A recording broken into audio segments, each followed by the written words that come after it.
Robert Dugoni's My Sister's Grave is a gripping legal thriller you can't put down. Dugoni credits the authenticity of his riveting courtroom scenes to the thousands of hours he's spent watching real-life criminal trials unfold. As a writer of legal thrillers, I have probably sat through 2 to 3 dozen criminal trials. I wanted the books to be authentic. The only way to get it right is to sit through it, to see it, to hear it, to smell it, and to feel it. And I wanted to get it right. Really, I think what I've learned is you cannot spot a murder.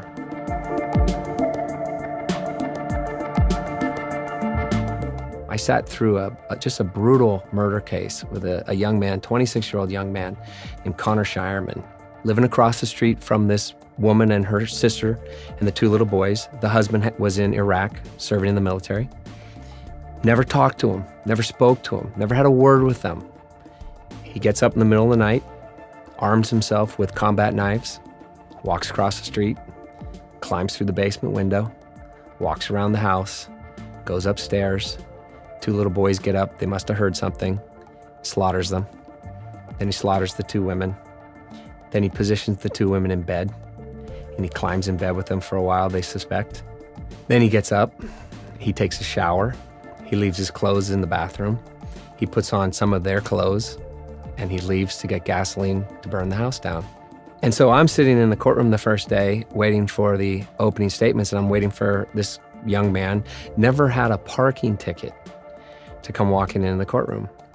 And they bring him in handcuffs, and he looks like a East Coast prep student. You would have never, ever suspected him.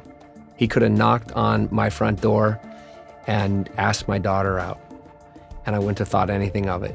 So when I wrote My Sister's Grave, I wanted my antagonists, I wanted them to look normal. I wanted people to realize that it's very easy to be sucked in and not even have a clue to who you're being sucked in by.